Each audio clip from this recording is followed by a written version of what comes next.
te contar quem é, o Romero renovou. Tem lateral Mamira.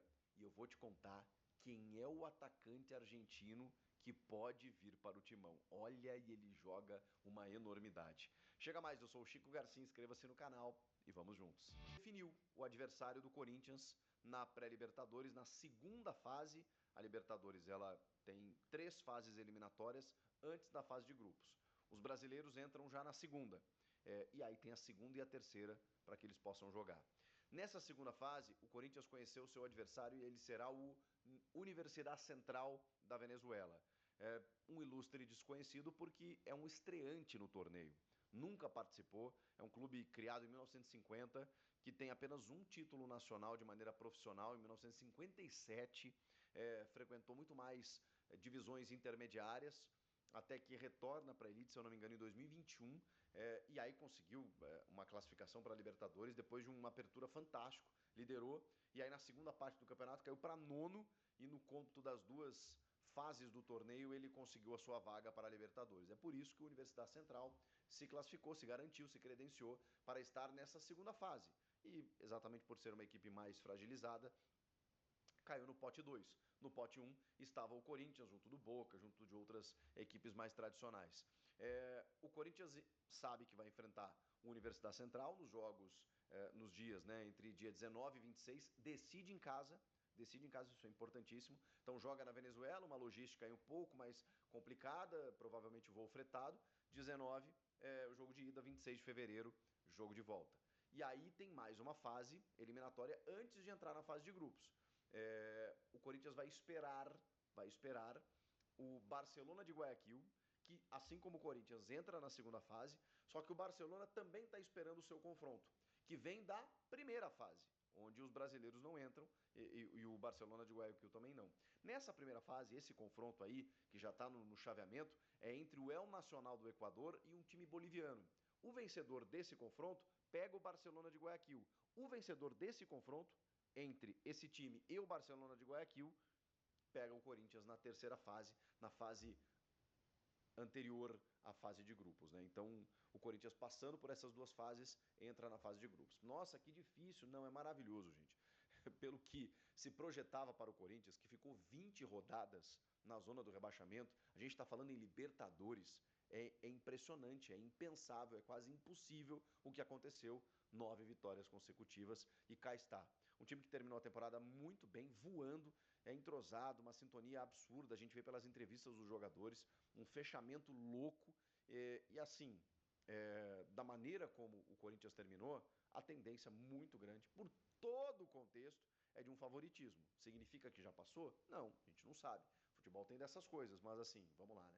Um time estreante em Libertadores, tem inclusive até o atacante que é o artilheiro do campeonato venezuelano com 16 gols, mas assim, na teoria, e creio eu que na prática, o Corinthians seja muito favorito para avançar de fase, tá? Não vamos, não vamos ficar nessa do veja bem, é difícil, adversário perigoso. Não, não. Se acontecer do Corinthians ser eliminado para esse time, é uma zebra, uma hecatombe, porque não vai acontecer. O Corinthians vai ter 2 jogos, o primeiro na Venezuela, depois o segundo na Neoquímica Arena, para poder lotar o seu estádio, mobilizar o torcedor e avançar de fase. É o que deve acontecer. E aí fica na espera desses confrontos aí para saber qual será o próximo adversário. Lembrando que o Botafogo, campeão da Libertadores, entrou nesse mesmo molde, nesse ano, né, no caso, passou pelas 2 fases eliminatórias e depois chegou na fase de grupos.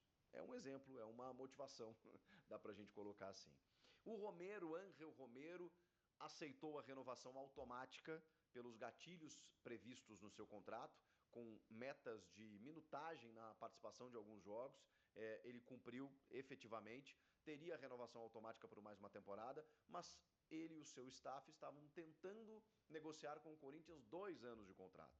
E o Corinthians entendeu que aos 33 anos, o Romero, que é uma peça importante, que é muito elogiado pelo Ramon Dias, que é um cara dos bastidores e que também faz os seus golzinhos lá, é um cara muito de grupo, muito Corinthians, o Corinthians queria mantê-lo ali por mais uma temporada. Ele queria 2 e houve um acordo aí para que, até com uma valorização salarial, para que ele ficasse mais um ano nessa renovação automática, mas apenas um ano, até o fim de 2025, depois se avalia o que faz. Eu confesso para vocês que eu concordo.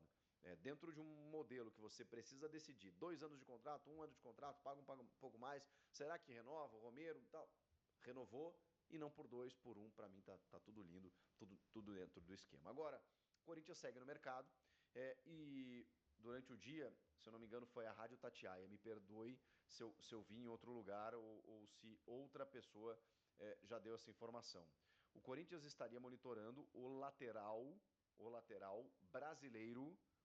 brasileiro Mauro Júnior, do PSV da Holanda, ex-companheiro de time de André Ramalho. Os dois, inclusive, foram campeões holandeses no começo desse ano, março, por aí.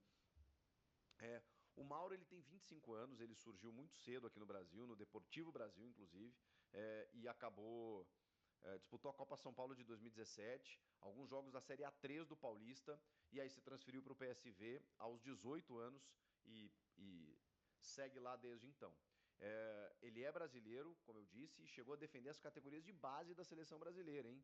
Mas não conseguiu se firmar por aqui, seria um regresso. Ele já jogou inclusive como atacante, na verdade a sua origem. Ele foi recuando, hoje é lateral esquerdo, mas já jogou também de volante e de lateral direito, ou seja, tem uma versatilidade absurda o Mauro Júnior. Eu confesso para vocês que eu não o conheço, não o vi jogar.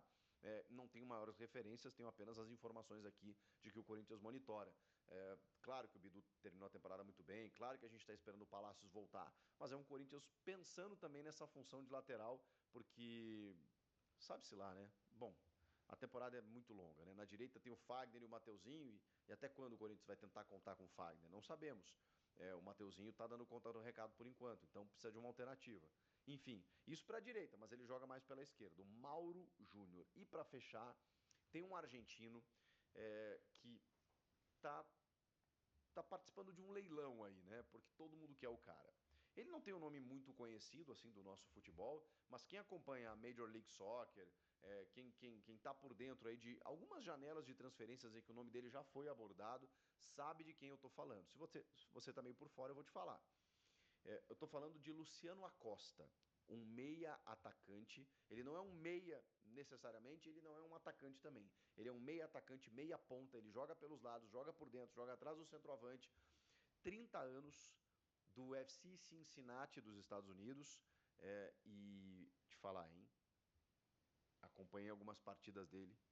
Meu Deus, o que joga esse rapaz? Ele é baixinho, tem uns 60, uns 60 e poucos. O que joga esse rapaz? Eu ia dizer moleque, né? Mas ele já tem 30 anos. Ele é um assombro, gente. Ele é quase um Rodrigo Garro destro, mas ele é mais agudo. O Garro, ele ainda é um cara mais articulador. Faz os seus gols, finaliza, pisa na área. Bom, o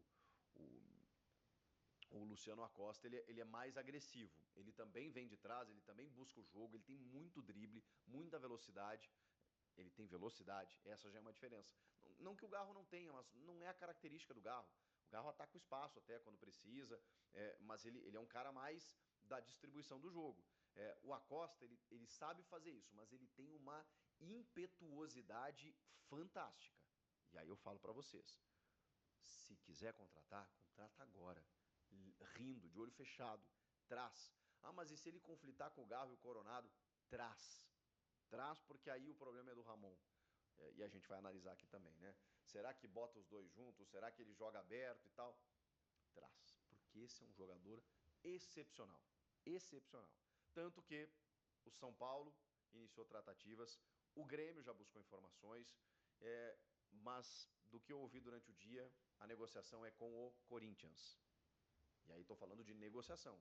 Não estou falando aqui de acerto, não estou falando de contratação, estou falando de negociação.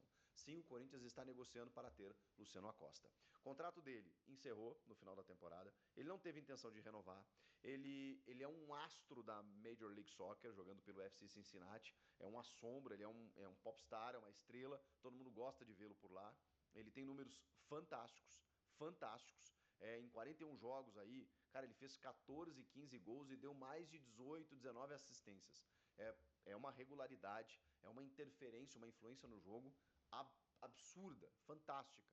Então, assim, esse cara, tanto que ele ganhava cerca de 2 milhões de reais por mês, não é barato. e tem interesse, como eu falei, de outros clubes. O Corinthians, vindo livre de custos, é tudo que o Corinthians quer. Esse é o modelo de negócio. Vem livre de custos, você paga um salário, né? E negocia com ele salários e luvas. Luciano Acosta pode trazer que esse joga uma enormidade. E a informação é da negociação. Então, ali na frente, a gente vai ver se isso evoluiu ou não. Beleza? Você já viu ele jogar? Conhecia? Gosta da ideia? Comenta aqui. Inscreva-se no canal e eu volto na próxima.